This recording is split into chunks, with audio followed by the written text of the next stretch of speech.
मित्रों, हम समझेंगे कि सबसे बड़ा पाप कौन सा है। आदमी हो सकता है या महिला। तो चलो जानते हैं। इस कथा के द्वारा एक वक्त की बात है। एक बार भगवान ब्रह्मा और माता सरस्वती विश्राम कर रहे थे। तभी माता सरस्वती के मन में एक प्रश्न उत्पन्न हुआ। माता सरस्वती: हे स्वामी, आज मेरे मन में एक कठिन प्रश्न उठ रहे हैं। यदि आप मेरे यह इन कठिन प्रश्न का उत्तर देकर आप मुझे संतुष्ट करेंगे तो मेरे मन को शांति प्राप्त होगी। तब भगवान ब्रह्मा जी कहते हैं, हे देवी, आपके मन में जो भी प्रश्न आपको काष्ट दे रहा ही, उसे निसंकोच होकर पूछिए, मैं आपकी दुविधा का उचित निवारण करूंगा। तब देवी सरस्वती कहती हैं, हे स्वामी, आखिर इस संसार में सबसे बड़ा पापी और दुष्ट कौन है, आदमी या औरत? तब भगवान ब्रह्मा ने कहते, हे प्रिय, आपके इस प्रश्न अत्यंत महत्वपूर्ण है, क्योंकि दुनिया में हर कोई इंसान कभी ना कभी कोई बड़ा पाप जरूर करते हैं जिससे वो अपनी नजरों से गिर जाता है, चाहे वह स्त्री हो या पुरुष। हे प्रिय, आपके इन प्रश्नों के उत्तर मैं एक कथा के उदाहरण दे के बताता हूं, लेकिन आपको इस कथा को अंत तक ध्यान लगाकर सुनना होगा, तभी आपको आपके सवालों के उचित उत्तर मिलेंगे।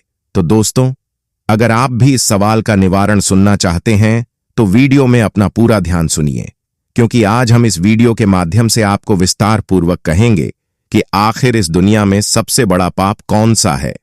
और दोस्तों, आप लोगों से आवेदन है कि वीडियो को लाइक करके, चैनल को सब्सक्राइब करके बेल आइकन ऑन पर प्रेस कर लीजिएगा और कमेंट बॉक्स में हरे कृष्ण हरे राम अवश्य लिख दीजिएगा, जिससे ब्रह्मा जी की कृपा आप लोगों पर सदैव बनी रहे। दोस्तों, ब्रह्मा जी कहते हैं, हे प्रिय, एक छोटे से नगर में एक राजा रहा करते थे।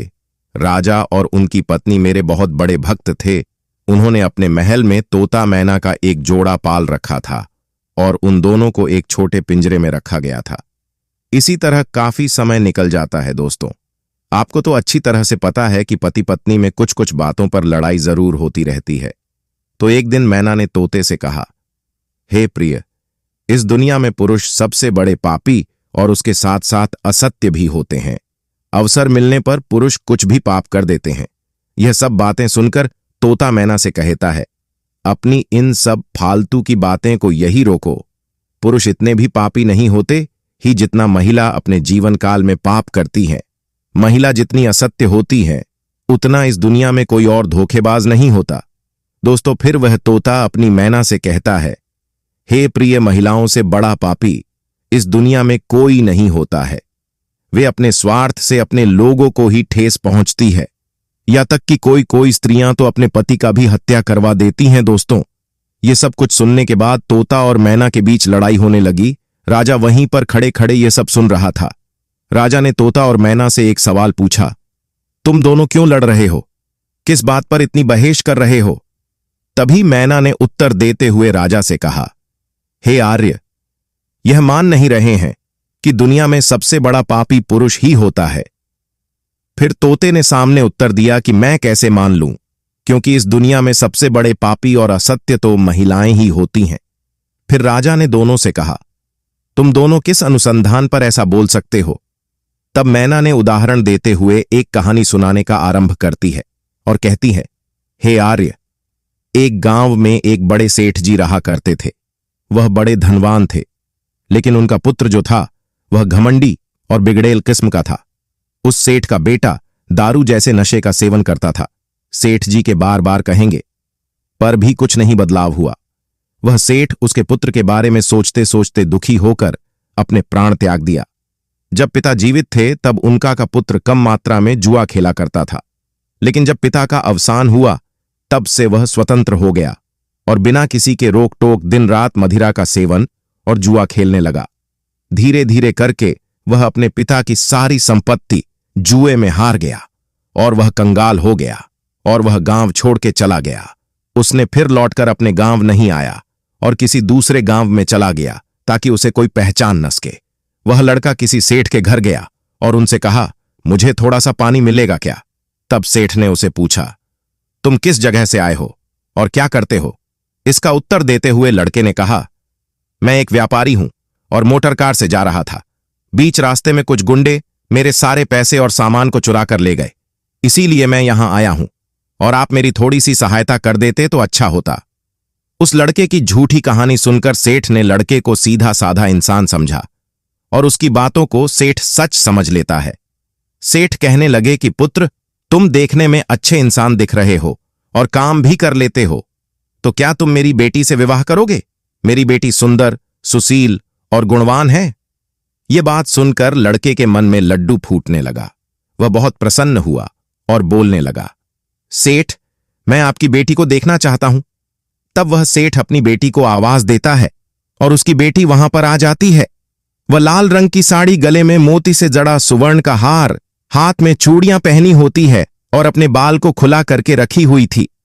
तभी वह युवान उस लड़की को अपनी नजरों से देखता है और अपने मन में सोचने लगता है, अरे वाह, यह कन्या अत्यंत खूबसूरत है और इसके पास बहुत सारा धन तथा गहने जेवरात भी हैं।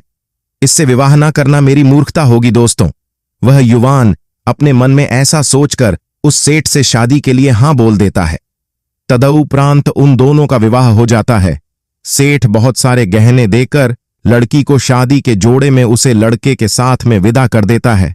परंतु दोस्तों, वह लड़की विवाह होने के बाद भी अपने बाल को ढक कर नहीं रखा करती थी। वह हर रोज अपने बालों को खोलकर ही रखती थी। दोस्तों, लड़के ने तो केवल धन के लिए ही उस लड़की के साथ विवाह किया था। विवाह के बाद वह लोग जब जा रहे होते हैं तो रास्ते में एक विशालकाय जंगल पड़ता है। तब लड़का उस लड़की से कहता है कि देखो, हम लोग जंगल की रास्तों से गुजर रहे हैं। कोई भी चोर तुम्हारे गहने तथा जेवर चुरा लेकर जा सकता है। तुम ऐसा करो कि अपने सारे जेवर मुझे उतार के दे दो। अब उसकी पत्नी ने उस पर भरोसा करके अपने सारे जेवर अपने पति को दे दिए। इसके बाद उस पति ने अपनी पत्नी के सारे जेवर एक कपड़े में रखकर उसको बांध दिया और फिर एक पेड़ के नीचे आराम करने के लिए रुके। तब उस लालची पति ने अपनी पत्नी को एक कुएं में धकेल दिया ताकि वह कुएं में गिरने से मर जाएगी, और फिर लड़का वहां से भाग गया।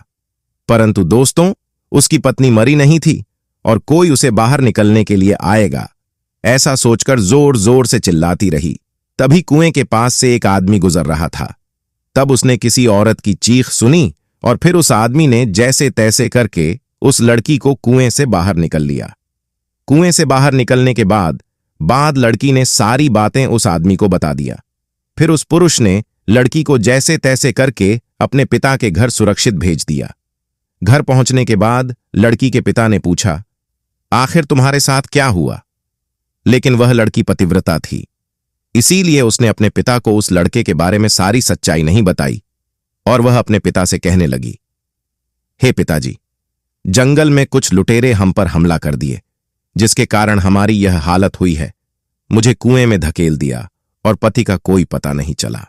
बेटी की यह बातें सुनकर उसके पिता बोला, चलो पुत्री, कोई बात नहीं, भगवान सब ठीक कर देंगे। दोस्तों, जैसे जैसे समय बीतता गया, तब कुछ समय के बाद वह लड़का अपने ससुराल पहुंचा और उसने सोचा कि सेठ जी से कहेगा कि वह नाना बनने वाले हैं और फिर इसके बदले में उसे बहुत सारा धन प्राप्त होगा। लेकिन वह जैसे ही अपने ससुराल पहुंचा, उसकी मुलाकात उसकी पत्नी से हो गई, जिस पर उसकी पत्नी ने उससे कहा कि मैंने पिता को यह सारी बातें बताए हैं, तो आप भी यही बता देना। दोस्तों, कहानी में रहते हैं ना कि कुत्ते की पूंछ चाहे जितनी सीधी करो, परंतु उसकी पूंछ सीधी नहीं होती है। आपने देखा कि उसकी पत्नी फिर से बहुत सारे गहने पहनी हुई हैं। तब उस लड़के ने अपनी पत्नी से कहा कि तुम आराम से सो जाओ, मैं तुम्हें अपने संग लेकर जाऊंगा। दोस्तों, जैसे ही रात्रि हुई और वह लड़की सोने के लिए चली गई, तब वह लड़का अपनी पत्नी को मारकर सारा जेवर और घर का सारा धन चुराकर अपने साथ ले गया। दोस्तों, राजा को यह सब कहानी बताने के बाद मैना ने कहा कि इसीलिए मैं कहती थी कि पुरुष ही दुनिया के सबसे बड़े पापी होते हैं। उसने अपनी पत्नी को मारा और उसका सारा सामान लेकर भाग गया, जिसमें उसने स्त्री के चरित्र को लेकर बात की थी। दोनों की यह बातें जानकर राजा बोले, इस बात का उत्तर अब मैं तुम लोगों को देता हूं। आखिर इस संसार में कौन सबसे बड़ा पापी है? इंसान को पापी उसकी परवरिश बनाती है। आप अगर अपने संतानों को बचपन से ही अगर बिना मांगे सब कुछ पहले से ही लाकर दे देते हो, तो वह आपकी ही मूर्खता है, जिसके कारण वह आगे जाकर बिगड़ते हैं।